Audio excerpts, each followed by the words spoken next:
महाराष्ट्राची लाडकी अभिनेत्री, उत्कृष्ट सूत्रसंचालिका, भरतनाट्यम नृत्यांगना, कवयित्री, निर्माती आणि यशस्वी उद्योजिका. एका व्यक्तीमध्ये इतके गुण असू शकतात का? होय, आपण बोलतोय प्राजक्ता माळी यांच्याबद्दल. जुळून येती रेशीम गाठीमधील मेघना असो, महाराष्ट्राची हास्य जत्रामधील होस्ट असो, रानबाजारमधील धाडसी भूमिका असो किंवा फुलवंती चित्रपटातील ऐतिहासिक अभिनय. प्रत्येक भूमिकेत प्राजक्ताने स्वतःची वेगळी ओळख निर्माण केली आहे. पण बार्शीतील एका सामान्य मुलीची मराठी इंडस्ट्रीतील सुपरस्टार बनण्यापर्यंतचा हा प्रवास नेमका कसा होता? चला जाणून घेऊया प्राजक्ता माळी यांचा जीवन प्रवास. प्राजक्ता माळी यांचा जन्म 8 ऑगस्ट 1989 रोजी सोलापूर जिल्ह्यातील बार्शी येथे झाला. काही वर्षांनी त्यांचे संपूर्ण कुटुंब पुण्यात स्थायिक झाले. त्यांचे वडील CID विभागात अधिकारी होते, तर आई श्वेता माळी यांनी मुलीच्या प्रत्येक स्वप्नाला पाठिंबा दिला. लहानपणापासूनच प्राजक्ताला नृत्याची प्रचंड आवड होती. अवघ्या 14व्या वर्षी तिने क्या मस्ती क्या धूम हा हिंदी डान्स रिॲलिटी शो जिंकून सर्वांचे लक्ष वेधून घेतले. पुढे पुणे विद्यापीठातील ललित कला केंद्रातून भरतनाट्यममध्ये पदव्युत्तर शिक्षण पूर्ण केले. इतकेच नाही तर भारत सरकारच्या सांस्कृतिक मंत्रालयाकडून तिला उच्च शिक्षणासाठी शिष्यवृत्तीही मिळाली.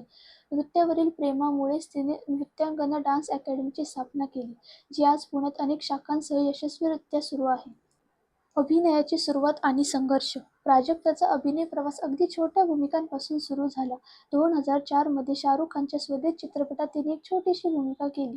त्यानंतर गांधी माय फादर आणि तांदळा एक मुखवटा यांसारख्या चित्रपटांमध्येही ती झळकली. यानंतर तिने फिरुनी, नवी जन्म, मी, बंध रेशमाचे आणि सुवासिनी या मालिकांमध्ये काम केले. त्या काळात तिने सातत्याने मेहनत घेतली. प्रत्येक ऑडिशन्स, प्रत्येक भूमिका आणि प्रत्येक संधीची ती पुरेपूर उपयोग करत होती. 2013 हे वर्ष प्राजक्ताच्या आयुष्यातील सर्वात मोठं टर्निंग पॉइंट ठरलं. झी मराठीवरील जुळून येती रेशीम गाठी मालिकेत तिने मेघना देसाई ही भूमिका साकारली. ललित प्रभाकर सोबतची तिची जोडी प्रेक्षकांच्या मनात घर करून गेली. याच मराठी मालिकेमुळे प्राजक्ता घराघरात पोचली आणि मराठीतील आघाडीच्या अभिनेत्रींपैकी तिचं नाव कायम कोरलं गेलं. याच काळात खो खो चित्रपटातून तिने मुख्य अभिनेत्री म्हणून मोठ्या पडद्यावर पदार्पण केले. चित्रपट, वेब सिरीज आणि यशाचा नवा अध्याय.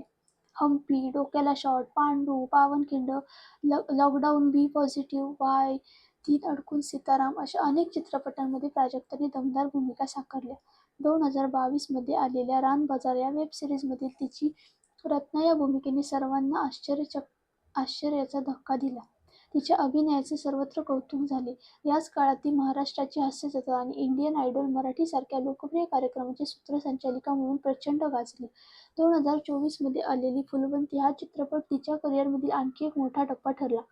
याच चित्रपटात तिने केवळ मुख्य भूमिका केली नाही, तर निर्माती म्हणूनही पदार्पण केले. फुलवंतीसाठी तिला अनेक प्रतिष्ठेचे पुरस्कार मिळाले. अभिनयाबाहेरील प्रवास.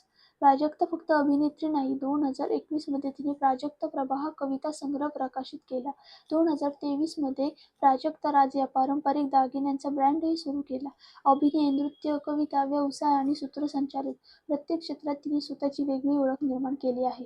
आजही ती आपल्या मेहनतीने आणि नव्या प्रयोगांनी सतत प्रेक्षकांचे मनोरंजन करत आहे. बार्शीतील एका सामान्य मुलीपासून मराठी इंडस्ट्रीतील सर्वात लोकप्रिय अभिनेत्रींचा हा प्रवास खरंच प्रेरणादायी आहे. तिच्या मेहनतीने, जिद्दीने आणि सातत्याने तिने स्वतःचं एक वेगळं स्थान निर्माण केलं आहे. तुम्हाला प्राजक्ता माळीची कोणती भूमिका सर्वात जास्त आवडते? मेघना, रत्ना, फुलवंती की हास्य जत्रेची होस्ट? कमेंट करून नक्की सांगा. व्हिडिओ आवडला असेल तर लाईक करा, शेअर करा आणि अशाच मराठी कलाकारांच्या जीवन प्रवासासाठी आपल्या चॅनेलला सबस्क्राईब करायला विसरू नका. धन्यवाद.